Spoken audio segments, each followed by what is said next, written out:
तो आइए दोस्तों नेक्स्ट क्वेश्चन पे चलते हैं। क्वेश्चन नंबर 31 है, there was a time when West Germany was a distinct blank space. क्या कह रहा है कि एक समय था जब वेस्ट जर्मनी थी, है ना, पश्चिम जर्मनी थी, वो एक डिस्टिंक्ट, एक अलग क्या था, तो ऑप्शन में एक अलग पॉलिसी थी। क्या वेस्ट जर्मनी क्या अलग पॉलिसी थी, क्या कोई नीति थी, पॉलिटी थी, या कोई शासन था अलग से उनकी राजनीति थी, जैसे वहाँ का अलग प्रधानमंत्री चुना जाता है, यहाँ का अलग ऐसे कुछ था, एब्स्ट्रैक्ट था, कुछ अमूर्त चीज थी, भाव था, कोई हियरार्की, सामाजिक कोई अलग से वर्गीकरण था। तो हम कहेंगे कि एक समय था जैसे कि जब ईस्ट और वेस्ट मान लो दो भागों में कोई देश बटा हुआ है ना, जैसे हम कहते हैं उत्तरी सूडान और दक्षिणी सूडान है, ठीक है। तो पहले एक समय था कि जब उन दोनों की क्या थी, अलग अलग क्या था, शासन था, अलग अलग राजनीति थी उनकी, जर्मनी की। तो ये कहना चाह रहा है, तो यहां क्या आएगा कि एक समय था कि जब वेस्ट जर्मनी भी क्या था, एक अलग राजनीति थी वहां की, एक अलग शासन था, एक अलग साम्राज्य था। तो यहां अर्थ होता है साम्राज्य शासन। तो यहां साम्राज्य शासन के लिए क्या आएगा, पॉलिटी। तो क्या था भाई, डिस्टिंक्ट पॉलिटी थी, एक अलग साम्राज्य था वहां का, ठीक है ना। I was blank space with the film. I had expected it to be better. तो कह रहा I was blank space with the film. मैं फिल्म से हो गया भाई। तो देखो I was with the film. I had expected it to be better. तो देखो आई वोज इजेमार के बाद आईएनजी आनी चाहिए या तो, और एक्टिव इसमें तो पैसिव में हो तो थर्ड फॉर्म आनी चाहिए। तो देखो भाई मैं खुद नहीं हुआ, डिसअपॉइंटेड, निराश खुद नहीं हुआ, फिल्म ने मुझे किया, क्योंकि आई हैड एक्सपेक्टेड, मैंने क्या की थी भाई, उससे उम्मीद की थी, इट टू बी बेटर, की ये क्या होगी, अच्छी फिल्म होगी भाई। जहां मैंने उम्मीद की थी ना भाई अब की बार इससे अच्छी फिल्म होनी है ये, लेकिन उस फिल्म ने मुझे क्या कर दिया भाई, फिल्म ने मुझे क्या कर दिया, निराश कर दिया, डिसअपॉइंटेड कर दिया। तो यहां पर वॉज वर्ड के बाद क्या आनी चाहिए, थर्ड फॉर्म। देखो आई मैं काम करने वाला नहीं हूं, मैं किसी ने निराश नहीं किया, मैंने काम नहीं किया, काम तो फिल्म ने किया है, ठीक है। डूअर तो फिल्म है, मैं नहीं हूं, क्योंकि मैं तो हुआ हूं फिल्म से, ठीक है ना। तो एक्शन का जो डूअर है वो फिल्म है, ठीक है ना, आई नहीं है। तो यहां पर I was disappointed with the film, ठीक है ना। तो फिल्म ने मुझे निराश किया, मैं खुद निराश थोड़ी हुआ हूं। तो पैसिव वॉइस बनेगी तो वॉज वर्ड के बाद थर्ड फॉर्म आएगी, क्योंकि ये एक्टिव वॉइस डूअर नहीं, अगर डूअर होता तो एक्टिव वॉइस में लिखा जाता, आई खुद काम करने वाला होता तो वॉज वर्ड के बाद आईएनजी आती, लेकिन यहां तो डूअर क्या है, फिल्म है। तो फिल्म है तो यहां ये डूअर नहीं है, नॉन डूअर है, तो पैसिव वॉइस आएगा, थर्ड फॉर्म आएगी, यहां पर थर्ड फॉर्म आएगी। तो भाई क्या आएगा, देखो थर्ड फॉर्म में प्रिजुडाइज था, क्या पक्षपात हुआ। देखो दो है थर्ड फॉर्म में, एक तो डिसअपॉइंटेड है, एक प्रिजुडाइज्ड है। तो प्रिजुडाइज तो आएगा नहीं, प्रिजुडाइज का अर्थ क्या होता है भाई, पक्षपात करना, बाइस्ड करना। तो भाई फिल्म ने मुझे बाइस पक्षपात कर दिया क्या, या डिसअपॉइंटेड कर दिया, निराश कर दिया। तो भाई ये आएगा I was disappointed with the film, film से मैं बिल्कुल निराश हो गया, क्योंकि मैंने जितनी उम्मीद की थी ना उससे, अगर ये और भी अच्छी होगी, ऐसे निकली नहीं फिल्म। नेक्स्ट है, it was a experience everybody was shocked. अब देखो इट वॉज ए एक्सपीरियंस, ये कोई एक्सपीरियंस था, किसी के ने कोई, it was blank space experience. तो यहां पर एक्सपीरियंस था, मैं काम करने वाला इट है, निर्जीव चीज है ना। तो देखो यहां पर आई है, सजीव है, लेकिन यहां पर इट है, इट वॉज एक्सपीरियंस। तो एक्सपीरियंस के बारे में बता रहा है, यहां डूअर सब्जेक्ट क्या है, इट ही है। तो देखो यहां पर ये वर्ब है इट के अकॉर्डिंग, ये एन आर्टिकल है, और एक्सपीरियंस क्या है, नाउन है। तो नाउन से पहले एडजेक्टिव आएगी भाई, ये नाउन है, नाउन से पहले एडजेक्टिव आएगी। अब एडजेक्टिव आईएनजी फॉर्म होती है। एडजेक्टिव देखो आपको पता होगा कि आप पढ़ भी चुके हैं हमने, कि जो वर्ब की आईएनजी फॉर्म है वो किसका काम करती है, प्रेजेंट जो पार्टिसिपल एडजेक्टिव का काम करता है, जिरंड है वो किसका काम करता है, नाउन का काम करता है। तो इट वॉज ए एक्सपीरियंस, यहां एडजेक्टिव आनी चाहिए। तो यहां तो क्या आएगा भाई, एक्सपीरियंस टेरिफाइड करने वाला या टेरिफाइंग करने वाला। तो हम कहेंगे भाई प्रेजेंट पार्टिसिपल होना चाहिए, आईएनजी फॉर्म होनी चाहिए। तो यहां पर आईएनजी फॉर्म क्या होगी कि ये क्या था भाई, टेरिफाइंग करने वाला एक्सपीरियंस था, एवरीबडी वॉज शॉक्ड, जैसे सब क्या हो गए भाई, शॉक हो गए। तो यहां पर आना चाहिए it was a terrifying experience, ये भयावह करने वाला एक एक्सपीरियंस था जिससे सब एवरीबडी वाज शोक, जिसने सबको क्या कर दिया, शोक कर दिया, चंभित कर दिया। तो यहाँ आएगा टेरिफाइंग। देखो यहाँ पर इट है डूवर, डूवर के अकॉर्डिंग आईएनजी आएगी वॉज वर्ब के बाद, या फिर वॉज वर्ब के बाद आईएनजी नहीं आएगी, क्योंकि यहाँ पर देखो ये आईएनजी वाला रूल नहीं लगेगा, क्योंकि यहाँ पर एन आ गया। आपने पढ़ा होगा ना he is a good boy, तो जैसे हम पढ़ते हैं he is a good boy, तो बॉय नाउन है, नाउन से पहले एडजेक्टिव आएगी, एडजेक्टिव से पहले आर्टिकल लगते हैं, ए और एन आर्टिकल, एडजेक्टिव से पहले लगेगा। तो यहाँ पर एडजेक्टिव आएगा, एडजेक्टिव काम आईएनजी करेगी, तो यहाँ पर क्या आएगा, टेरिफाइंग। तो भाई फर्स्ट का ऑप्शन पॉलिटी होगा, सेकंड का डिसअपॉइंटेड होगा और थर्ड का टेरिफाइंग होगा। चलिए नेक्स्ट क्वेश्चन पे चलते हैं। 34 elephants blank space when they perceive danger.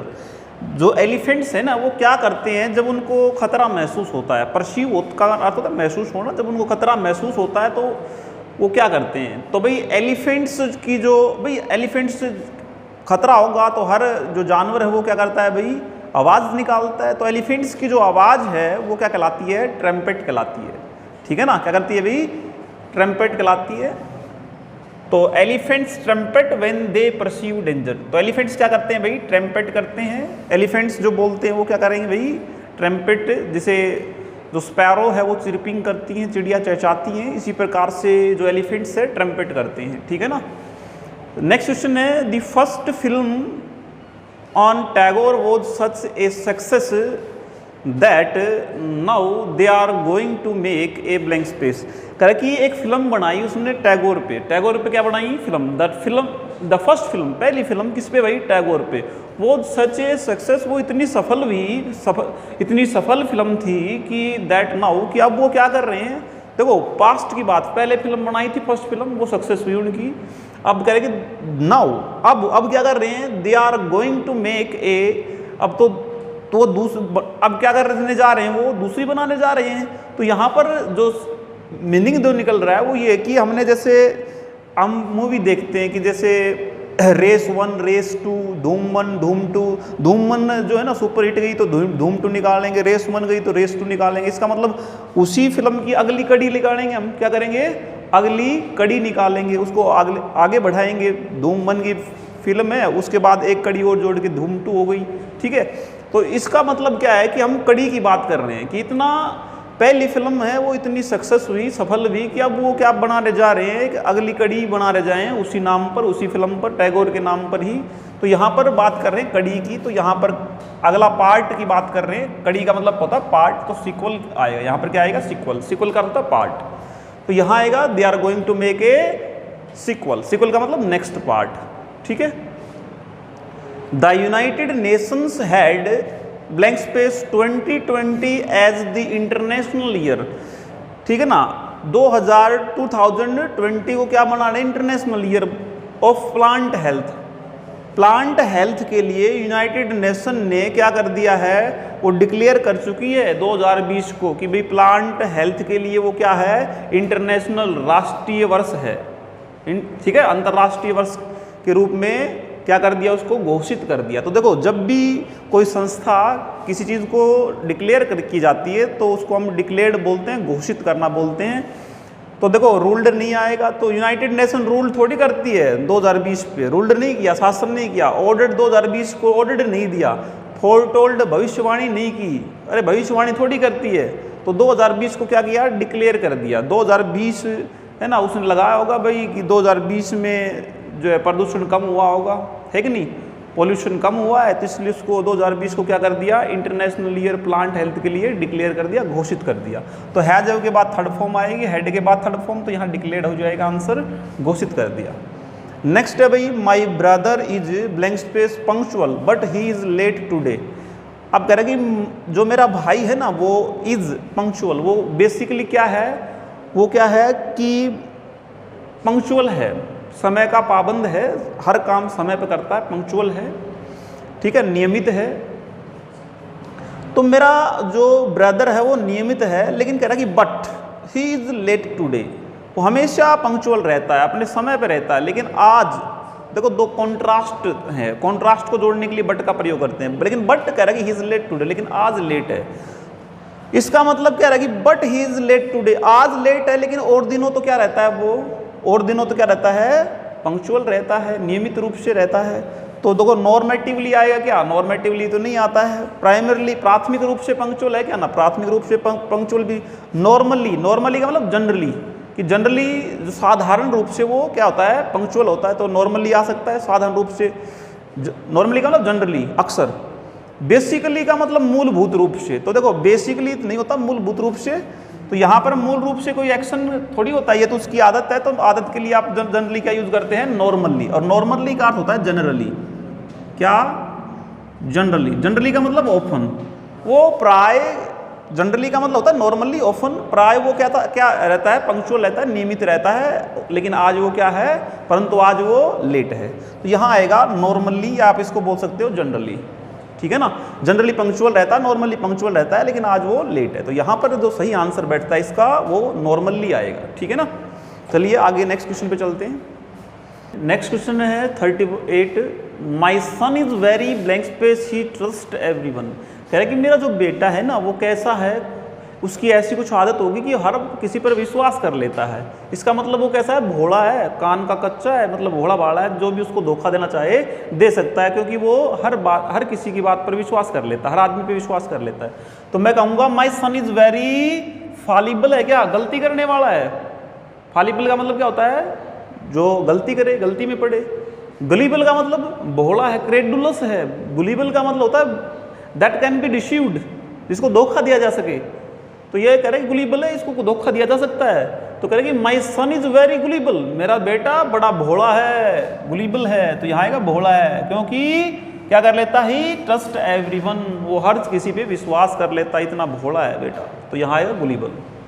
Next है Mahatma Gandhi was a lover of humanity. Mahatma Gandhi क्या था भाई, मानवता का पक्षधर था, लवर था, प्रेम करने वाला था, and A blank space believer in the goodness of human nature. और मानव की जो प्रकृति है, नेचर जो स्वभाव है, उसका क्या था, बिलीवर था, पक्का विश्वास करने वाला था, पक्का अनुयायी था कि भाई वास्तव में ह्यूमन जो नेचर है, मानव जो प्रकृति स्वभाव है, वो क्या है, एक अच्छाई है। मानव कभी किसी का बुरा नहीं चाहता, उसका नेचर ही ऐसा गुडनेस से भरा हुआ होता है।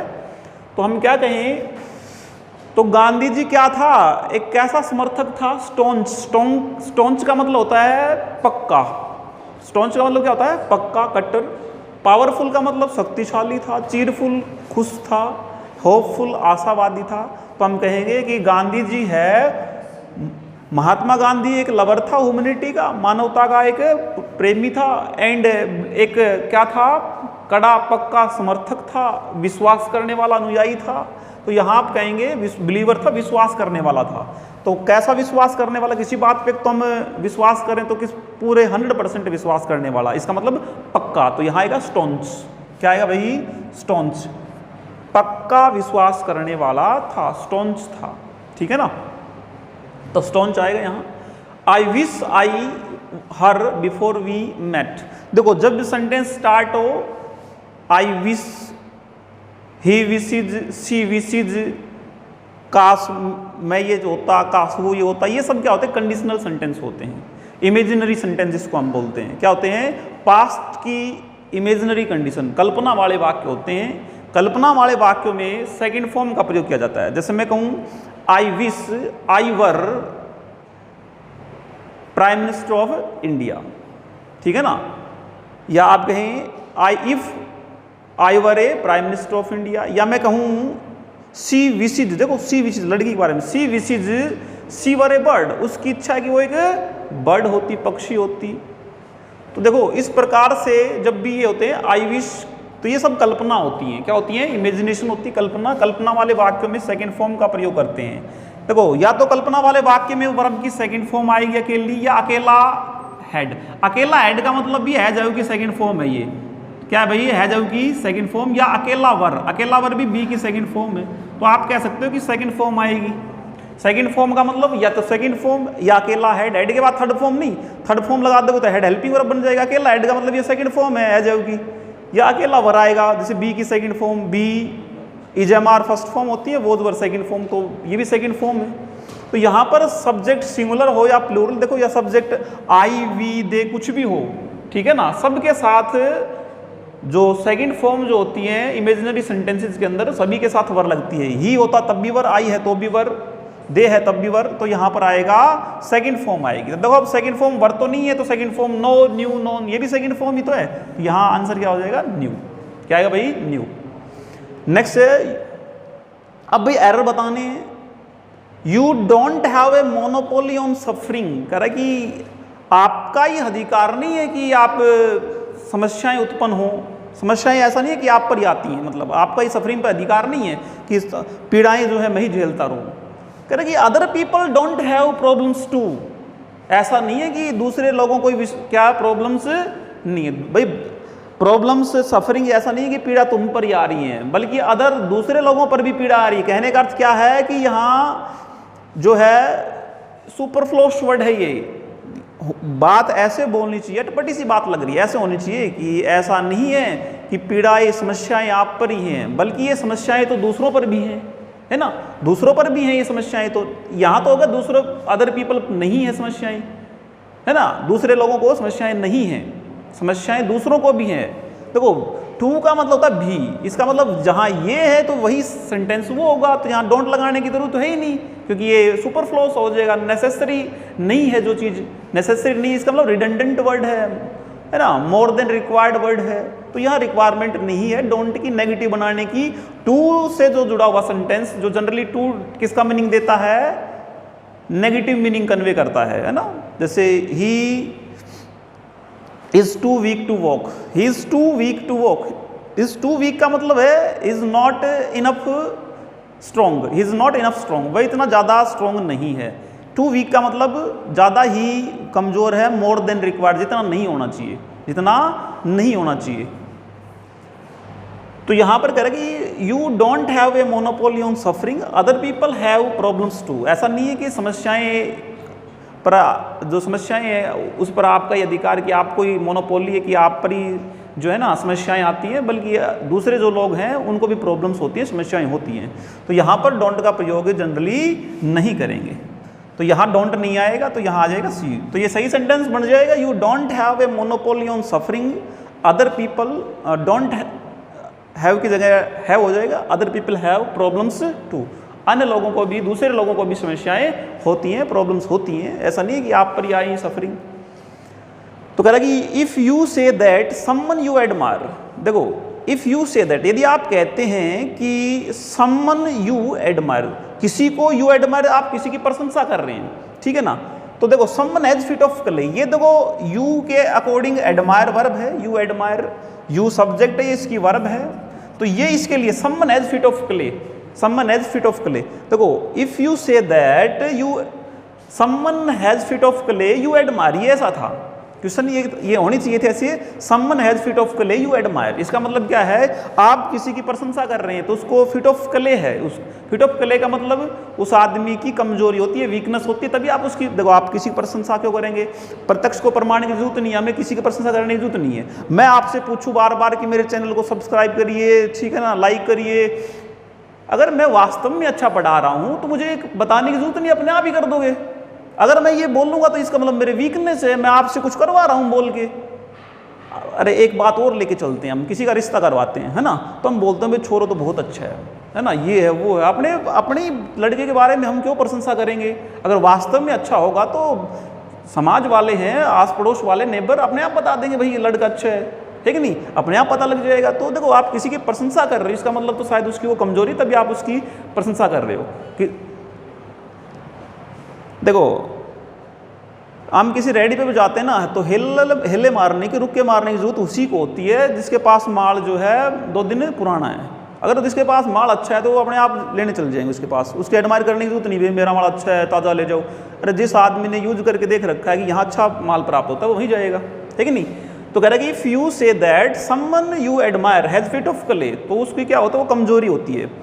यू मीन दैट, इसका मतलब क्या है कि आप क्या कर रहे हो, उसकी, आप उसके एडमायर नहीं कर रहे, इसका मतलब आप क्या कर रहे हो, उसके अंदर कोई छुपे हुए फॉल्ट्स हैं, उसके अंदर क्या है, कोई छुपे हुए फॉल्ट्स हैं जिनको आप छुपाना चाहते हो प्रशंसा करके, अच्छे करके, जबकि ऐसा नहीं होता है, ठीक है ना।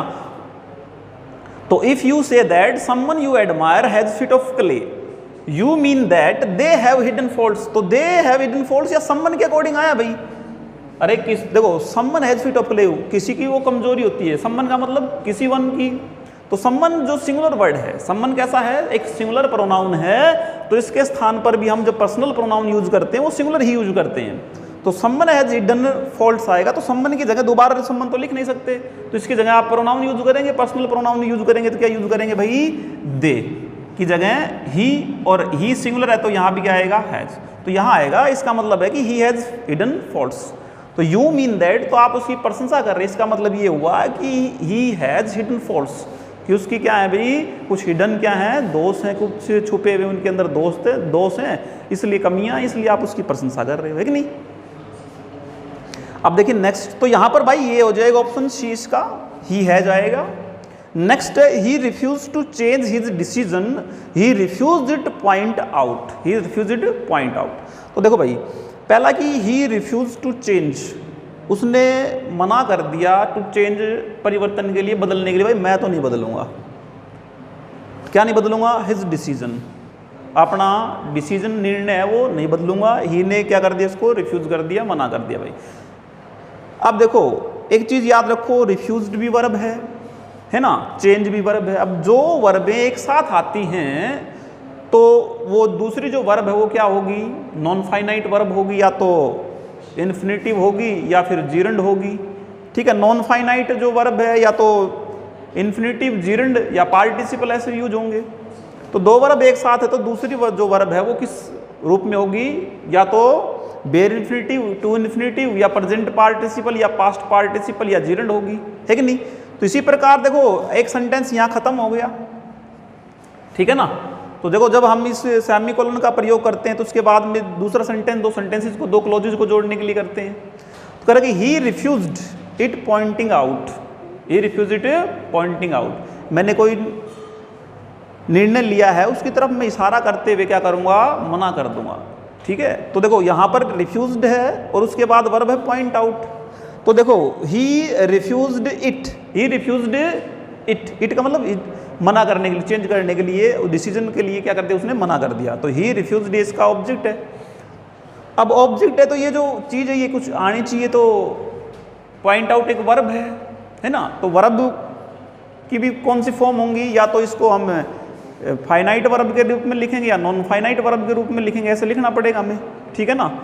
तो भाई हमने कहा रिफ्यूज्ड भी वर्ब है भाई, पॉइंट आउट भी वर्ब है, तो दूसरी वर्ब दो वर्ब एक साथ आती है तो दूसरी वर्ब को हमने नॉन फाइनाइट के रूप में लिखना पड़ेगा। तो अब देखो रिफ्यूज्ड के बाद क्या, ये तो केवल फर्स्ट फॉर्म है पॉइंट आउट, ठीक है ना। पॉइंट आउट ये है ना, इशारा करना, पॉइंट आउट इंगित करना, ये तो फर्स्ट फॉर्म है। क्या रिफ्यूज के बाद बेयर इन्फिनेटिव यूज होता है, तो आपने पढ़ा होगा कि रिफ्यूज्ड के बाद बेयर इन्फिनेटिव यूज नहीं होता, क्योंकि देखो यहाँ पर रिफ्यूज्ड के बाद तो टू इन्फिनेटिव यूज कर रखा है, इसका मतलब बेयर इन्फिनेटिव तो यूज नहीं होता, ठीक है ना। देखो पहले सेंटेंस में भी चेंज आया, दूसरी चेंज भी वर्ब है, चेंज्ड, तो हम कहेंगे भाई दूसरी वर्ब भी क्या आनी चाहिए, नॉन फाइनाइट वर्ब आनी चाहिए। तो नॉन फाइनाइट वर्ब में रहा ये करते हुए वो करते हुए, तो हम क्या यूज करते हैं, आईएनजी फॉर्म यूज करते हैं। तो यहाँ आएगा जैसे बार्किंग डॉग्स सेल्डम बाइट, भौंकते वाले कुत्ते है ना कभी नहीं काटते, तो उस प्रकार से आईएनजी फॉर्म यूज करेंगे। तो यहाँ he refuse it pointing out आएगा, he refuse it pointing out, इसकी तरफ इशारा करते उसने क्या कर दिया, मना कर दिया कि मैं अपना डिसीजन नहीं बदलूंगा। ये इस बात की तरफ इशारा करते हुए, इंगित करते हुए उसने क्या कर दिया, उसको मना कर दिया। तो यहाँ इट पॉइंटिंग आउट आएगा, क्या आएगा, पॉइंटिंग आउट। तो ये भी सी ऑप्शन इसका आंसर हो जाएगा। चलते हैं नेक्स्ट क्वेश्चन है 44, the importance of trade in Mughal times reinforced the cultural definition of wealth as something comprising of movable property. Movable property, movable का मतलब मूव करने योग्य चल संपत्ति, ठीक है ना। तो कह रहा कि importance of trade in Mughal time, Mughal साम्राज्य में, मुगल काल में, कह रहा कि कल्चरल डेफिनेशन जो थी वो क्या थी, ट्रेड के इंपॉर्टेंस की जो कल्चरल डेफिनेशन थी वो क्या थी। कल्चरल डेफिनेशन को उसने क्या एक मजबूत रूप दे दिया, रेनफोर्स कर दिया है ना, स्ट्रॉन्ग बना दिया। क्या बना दिया कि उसने इस वेल्थ, इसको डेफिनेशन क्या दी कि wealth definition of wealth, wealth किसकी डेफिनेशन दी? वेल्थ की डेफिनेशन दी कि एज समथिंग, कि वेल्थ ऐसी कोई चीज है, धन जो ऐसी कुछ चीज है, जो वेल्थ है वो कुछ ऐसी चीज है कंप्राइजिंग ऑफ मूवेबल प्रॉपर्टी, कि वेल्थ उसे कहते हैं जिसमें क्या शामिल होता है? मूवेबल प्रॉपर्टी, चल संपत्ति शामिल होती है। तो देखो एक आपने पढ़ा होगा, जब एंटर का अर्थ प्रवेश करना हो तो उसके साथ इनटू नहीं लगता, इन्वेस्टिगेट के साथ इनटू नहीं लगता, क्योंकि इसका अर्थ क्या होता है भाई? इंक्वायरी इनटू, छानबीन करना, ठीक है ना, सर्च इनटू। तो देखो या लुक इनटू, तो कंप्राइजिंग के साथ ऑफ का प्रयोग नहीं होता सुपरफ्लो से, क्योंकि कंप्राइजिंग का मीनिंग होता है कंसिस्ट ऑफ। कंप्राइजिंग है ना, उसी में देखो बेटा, कंप्राइजिंग है वो दो चीजों से मिलकर बना होता है। कंप्राइजिंग बना है कंसिस्टिंग ऑफ से, कंसिस्टिंग ऑफ, या तो अकेला कंप्राइजिंग लिख दो या फिर कंसिस्टिंग ऑफ लिख दो। कंसिस्ट लगाओगे तो ऑफ जोड़ना पड़ेगा, कंप्राइजिंग लगाओगे तो ऑफ नहीं, क्योंकि ऑफ इसमें पहले से ही शामिल है। जैसे सैड और टू, जैसे भाई सैड और टू से टोल्ड बनता है, या तो टोल्ड अकेला लिखो या फिर सैड और टू लिखो। इसी प्रकार से या तो कंप्राइजिंग अकेला लिखो या फिर कंसिस्टिंग ऑफ लिखो। तो यहाँ पर ऑफ लगाने की जरूरत नहीं है, क्योंकि कंप्राइजिंग में ऑफ पहले से ही इंक्लूड है। तो इसमें आंसर सी हो जाएगा, कंप्राइजिंग के साथ ऑफ नहीं आएगा, तो ये आंसर हो जाएगा। नेक्स्ट है भाई, इन दी 19th सेंचुरी, कह रहा कि 19th सेंचुरी के अंदर मोस्ट ट्रेडिशनल स्कॉलर्स, ज़्यादातर जो ट्रेडिशनल जो स्कॉलर्स हैं, परंपरागत जो स्कॉलर्स विद्वान है, tried to stay clear from the imperial government.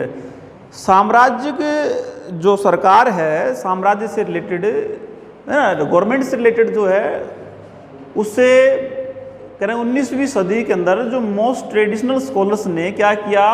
To stay clear from the imperial government. Imperial government से क्या किया? बोले ये स्कॉलर्स हैं तो इंपीरियल गवर्नमेंट जो साम्राज्य जिसका चल रहा है, जिसका शासन है, उस गवर्नमेंट से क्या रहो भाई? दूरी बनाकर रखो। तो यहाँ स्टे क्लियर अवे फ्रॉम आएगा, stay clear away from, stay clear away from the imperial government. दूरी बनाए रखना, अवे यूज करते हैं, अवे प्रीपोजिशन, क्लियर अवे आएगा। तो स्टे क्लियर अवे फ्रॉम लिखो या स्टे क्लियर ऑफ लिख दो, ऑफ से भी काम चल जाएगा। नेक्स्ट है भाई, ही बिगेन हिज डिस्कशन, उसने अपना डिस्कशन को क्या किया भाई? शुरू की, उसने अपनी बातचीत शुरू की थी, किसी के बारे में बता रहे हैं।